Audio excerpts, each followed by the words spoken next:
Direktur Utama Teradron berinisial Michael Wisnuwardana ditangkap polisi di sebuah apartemen di Setiabudi, Jakarta Selatan. Michael ditangkap usai ditetapkan sebagai tersangka terkait insiden kebakaran maut gedung Teradron yang menewaskan 22 orang.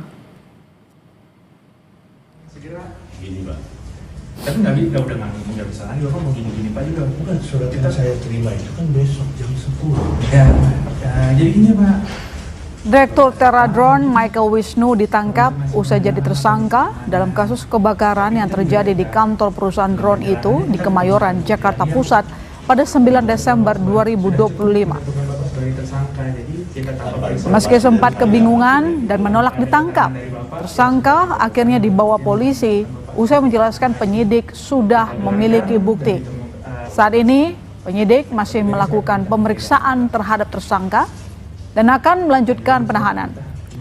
Dirut PT Teradron Indonesia itu dikenakan pasal berlapis 187, 188, dan 359 Kitab Undang-Undang Hukum Pidana, salah satunya soal kelalaian yang menyebabkan kematian. Tapi nggak bisa lagi, Bapak mau gini-gini Pak juga. Bukan, surat yang saya terima itu kan besok jam 10. Ya, jadi gini Pak. Jadi benar untuk Direktur Utama dari Teradron sudah kami amankan semalam berdasarkan dua alat bukti permulaan yang cukup dan keyakinan penyidik.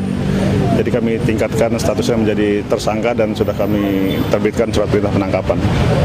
Untuk saat ini 187, 188, dan 359 KUHP diperkuat juga dengan Undang-Undang Nomor 1 Tahun 70 tentang Keselamatan Kerja. Tidak menutup kemungkinan ada tersangka lain, namun untuk saat ini belum ada yang ditetapkan sebagai tersangka selain dari Direktur Utama tersebut. Jenazah Atiniah Isnaini Rashidah, salah satu korban kebakaran PT Teradron Kemayoran, Jakarta Pusat, telah dimakamkan. Korban dimakamkan di TPU Kebonpala Halim, Jakarta Timur. Korban yang biasa disapa Rizda, 18 tahun, meninggal dunia akibat terjebak di lantai 3 kantor Teradron saat api menghanguskan gedung tersebut pada Selasa lalu. Rizda diketahui baru 1 bulan magang di kantor tersebut sambil kuliah.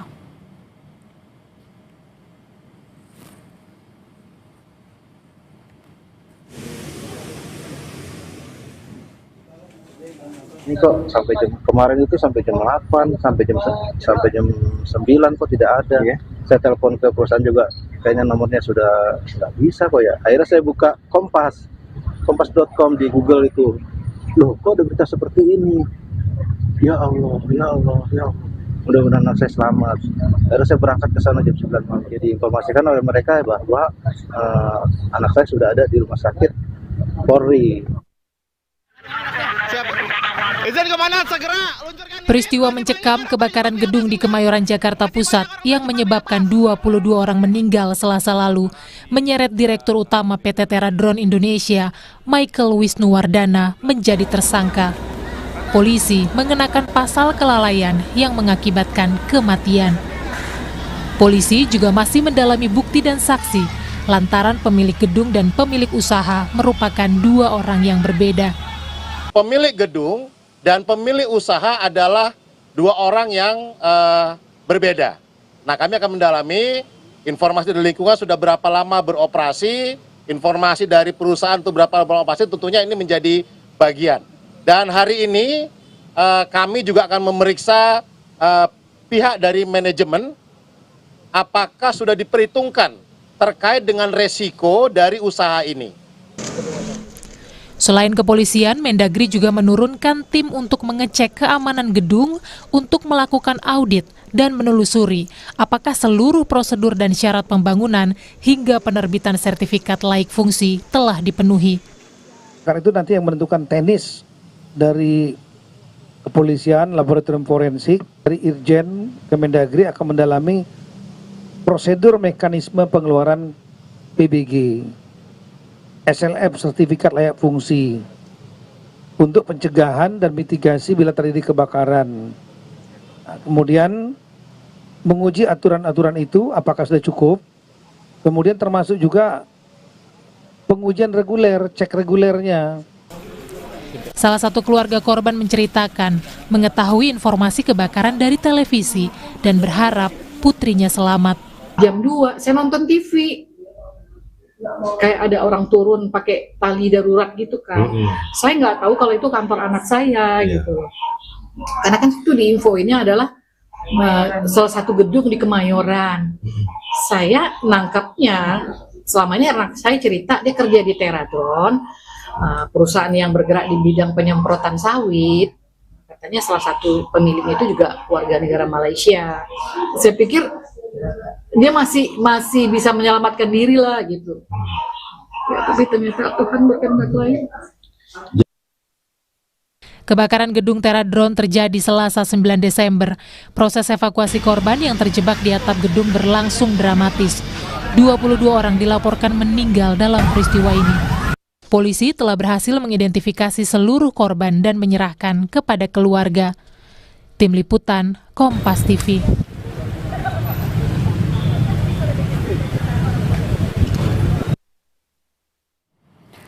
Polisi menetapkan satu tersangka buntut kebakaran gedung Teradron yang menyebabkan 22 orang meninggal di Kemayoran. Selengkapnya kita bahas bersama Kasat Reskrim Polres Metro Jakarta Pusat, AKBP Robi Heri Saputra. Selamat petang, Pak Robi. Selamat petang, Mbak. Ya, Pak Robi, bukti apa saja yang menjadi dasar penetapan Dirut Teradron menjadi tersangka? Jadi kami memastikan bahwa kita sudah menetapkan direktur utamanya inisialnya M sebagai tersangka. Memang sempat kemarin kita panggil sebagai saksi, namun perkembangan penyidikan, kemudian kita cukup 2 alat bukti dan keyakinan penyidik bahwa beliau ini cukup atau bisa ditingkatkan statusnya menjadi tersangka. Jadi berdasarkan 2 alat bukti yang kita temui, antara lain hasil pemeriksaan saksi, kemudian dokumen-dokumen termasuk IMB, visum, dan beberapa dokumen lain yang tidak saya sebutkan demi kepentingan penyidikan. Sehingga kami sudah mengamankan yang bersangkutan dini hari tadi. Dirut Teradron ini ditersangkakan dalam hal apa, Pak Robi? Jadi kami kenakan pasal 187, 188, dan 359 KUHP yang dengan sengaja atau karena lalainya mengakibatkan kebakaran dan mengakibatkan korban meninggal dunia. Jadi perbuatan tersangka ini bisa kami asumsikan yang pertama karena yang bersangkutan sebagai direktur utama atau pimpinan dari perusahaan itu memiliki kewajiban untuk menyiapkan sarana prasarana keselamatan dan kesehatan kerja sebagaimana di Undang-Undang Nomor 1 Tahun 1970 tentang K3. Kemudian juga dengan sengaja atau karena lalainya tidak mematuhi izin bangunan yang seharusnya digunakan untuk kantor, namun juga digunakan untuk penyimpanan atau gudang barang-barang yang memiliki kandungan risiko kerawanan tinggi. Ada soal lalai keselamatan pegawai dan juga penggunaan gedung.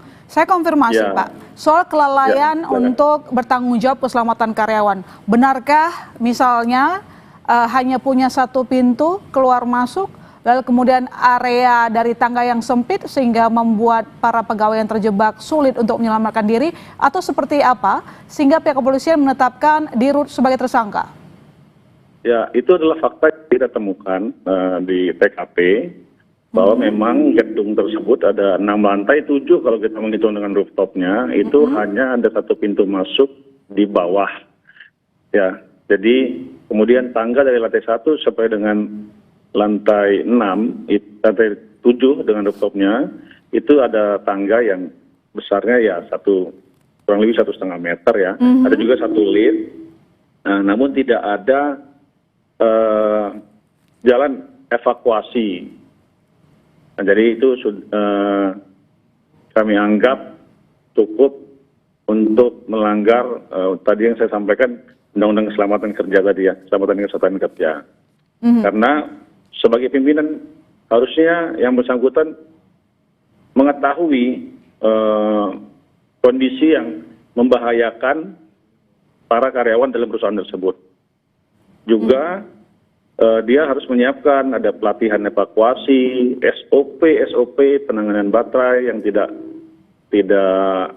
dipenuhi, kemudian juga tidak adanya fire alarm yang sampai dengan saat ini kami periksa beberapa saksi bahwa ketika ada kebakaran di bawah tidak ada alarm yang memperingatkan sampai dengan lantai lainnya. Kemudian juga tidak ada APAR yang memadai karena APAR yang disediakan itu APAR alat pemadam api ringan biasa yang konteksnya tidak diperuntukkan untuk baterai yang terbakar, karena baterai yang terbakar itu punya karakteristik apinya tidak membutuhkan oksigen ya. Bahan bakarnya itu tidak seperti biasa dan dia cepat dan panas ya. Cepat terbakar dan panas. Kemudian juga ada tidak adanya rencana tanggap darurat maupun audit keselamatan. Soal penggunaan operasional gedung tidak sesuai izin, mungkin bisa dielaborasi Pak. Pertama, ini kan karyawannya cukup banyak ya. Kedua, yang paling utama, perusahaan Teradrone ini bukan perusahaan ecek-ecek. Jadi merupakan salah satu perusahaan besar penyedia layanan drone di dunia dan Indonesia ada cabangnya. Kok bisa lewat begitu Pak dalam hal pengawasan perizinan ini? Mungkin Anda bisa jabarkan. Kalau untuk hal tersebut mungkin kami harus melakukan pemeriksaan lebih lanjut karena kan itu juga domainnya lembaga atau instansi terkait. Juga ada juga kewenangan dari yang tadi Mbak sampaikan, Teradrone juga semestinya melakukan audit atau pemeriksaan bagaimana lingkungan, apa kalau kita bilang cabangnya ya yang ada di Indonesia ini tidak safety ya. Itu tapi kami belum sampai dengan pada kesimpulan karena pemeriksaan juga belum kami lakukan kepada yang bersangkutan. Pak Robi, saya ingin melakukan konfirmasi di media sosial, banyak yang memberikan analisa apakah perusahaan ini juga terlibat melakukan pemetaan hutan dan perkebunan sawit di Sumatera. Karena saya cek sendiri di websitenya, memang kliennya itu banyak perusahaan besar, BUMN dan swasta, mulai dari perkebunan, pertambangan. Bagaimana pihak kepolisian menjawab ini? Untuk informasi yang beredar kami tampung, namun sampai dengan saat ini kami belum menemukan korelasinya antara kebakaran ini dengan informasi yang beredar di sosial media ya. Karena kan memang di sosial media setiap orang berhak menyampaikan analisa-analisanya walaupun tanpa didasari ilmu yang pasti. Namun kami tetap tampung, tetap nanti jadi bahan timbangan dalam pemeriksaan. Yang pasti saya sampaikan pada saat ini adalah informasi-informasi yang tadi Mbak sampaikan itu belum ada korelasinya dengan peristiwa kebakaran yang kami temui dalam pemeriksaan. Baik. Jadi terakhir singkat saja Pak, siapa lagi yang akan diperiksa setelah ini? Bagaimana dengan pemilik gedung misalnya? Singkat saja Pak. Iya, pemilik gedung akan kami periksa juga dan beberapa saksi-saksi ahli yang sesuai dengan keilmuannya yang terkait dan kami akan mintakan ke saran pendapat profesionalnya. Baik, terima kasih Pak Robi telah berbagi informasi di Kompas Petang. Selamat petang.